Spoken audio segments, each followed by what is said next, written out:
Salut tout le monde, j'espère vraiment que vous allez bien. Moi ça va pas trop mal malgré le temps pourri comme vous pouvez le voir. Là il fait que pleuvoir, il pleut comme vache qui pisse. Aujourd'hui c'est juste une petite vidéo bonus où on va parler un petit peu détente, décontracte, parce que j'ai pas trop le temps en ce moment. Vous avez pu le voir, j'ai sorti pas mal de vidéos que j'étais vraiment très fier au niveau du montage, au niveau de la... On est un peu parti comme les vidéos, un petit peu comme au tout début de la chaîne YouTube en fait, où c'est des vidéos on va dire un peu plus explicatifs. Je vous avais déjà parlé du problème dans certaines vidéos de la chaîne, comme quoi je me répétais assez souvent parce que forcément des vidéos sur l'élevage de reptiles, une fois qu'on a fait tout le tour, à part dire tout le temps la même chose, ça ne sert plus trop à rien. Et vous voulez tout le temps des nouvelles vidéos, toujours des nouvelles vidéos, on me demande toujours beaucoup plus de vidéos. Et le problème c'est de ne pas retomber sur les mêmes sujets. Pour ceux qui suivent sur Instagram, je l'ai acheté. C'est dans l'âge de glace, le Buck. Franchement, j'ai adoré. Je l'ai vu directement en peluche dans un magasin de jouets. Pour tous ceux qui me suivent sur Instagram, vous savez que Tonton est fan de magasins de jouets. Et du coup, il m'accompagne partout quand je prends ma voiture. Je suis super content. Alors, je le mets juste devant. Et c'est lui un petit peu qui observe la route et qui regarde si tout se passe bien. Et c'est vrai que je dois penser aussi à tous les nouveaux qui arrivent chaque jour sur la chaîne YouTube qui voudraient peut-être plus d'informations sur l'élevage, la maintenance des reptiles, etc. Du coup, je trouve que c'est bien de revenir un petit peu aux sources de temps en temps et de proposer des vidéos comme ça avec des passages de vidéos qui remontent à 3 ans, 4 ans, voire presque 5 ans en arrière. Et un peu de remettre tout ça au goût du jour et avoir un certain recul là-dessus. C'est ça qui est aussi super intéressant, d'avoir un certain recul. Les vidéos que je faisais sur le moment, quand j'avais des bébés serpents qui venaient d'arriver et tout, on voit mes réactions en direct. Si vous n'avez pas vu ce genre de vidéos, je vous conseille vraiment d'aller les voir. Par contre, le fait d'avoir 2 ans plus tard vraiment un recul là-dessus, je peux vous en dire un peu plus, vous dire ce que je pense vraiment, tout ça. Et vous avez vu qu'en fait, mon optique a un petit peu changé, ma façon de voir les choses au niveau de la terrariophilie a beaucoup changé ces dernières années. Au tout début, quand je me suis lancé dans la terrariophilie, c'était bien avant les vidéos sur YouTube. Les premières vidéos sur la chaîne YouTube, en fait, je faisais que très peu d'éléments de décoration. Je maintenais beaucoup de serpents aussi dans des racks d'élevage. Et plus ça va dans le temps, plus j'évolue, plus j'ai envie de faire des terrariums assez naturels, plus j'ai envie de toucher à tout, de créer un certain biotope, d'optimiser la place au maximum, de proposer des meilleures cachettes, un meilleur environnement, toujours mieux, toujours plus proche de ce qu'on peut retrouver dans la nature. Éviter le plus possible les racks d'élevage. Maintenant que j'arrête totalement les reproductions, ça fait pas mal de temps maintenant que j'ai arrêté totalement les reproductions, et les racks d'élevage ne me servent plus à rien, donc je limite au plus possible, voire là sur le long terme je vais carrément retirer tout rack d'élevage de chez moi.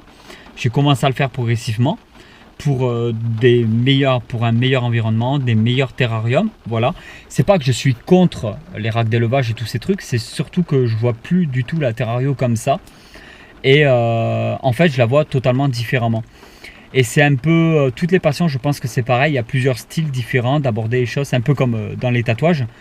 Chaque tatoueur a vraiment leur propre style et des tatoueurs touchent aussi à tout, etc. Et dans la terrario c'est pareil, il y en a ils vont être à fond terrarium naturel, il y en a ils vont être à fond terrarium avec du plastique dedans et basta, il y en a ils vont être à fond lino, aucun substrat. Donc oui, il y a des terrariums comme ça où c'est du lino, juste du carrelage ou du lino. Il y a 0 substrat, il ramasse directement les excréments quand il y en a. Le terrarium comme ça il est toujours clean de chez clean. Les acariens c'est beaucoup plus facile de les traiter là-dedans. Et on part dans ce truc là en fait que chacun a son style. Et je respecte le style de tout le monde. Et je trouve que c'est vraiment bien que chacun ait justement des styles différents. Au moins on ne voit pas toujours le même aspect de la terrariophilie. On voit plusieurs facettes de la terrariophilie. Et après on s'exprime un petit peu là-dedans comme on en a envie, comme on ressent les choses. Et je trouve que c'est très bien de faire cette diversité-là. Il y en a, ils sont à fond terrarium 100% naturel, mais le plus possible que du naturel dedans.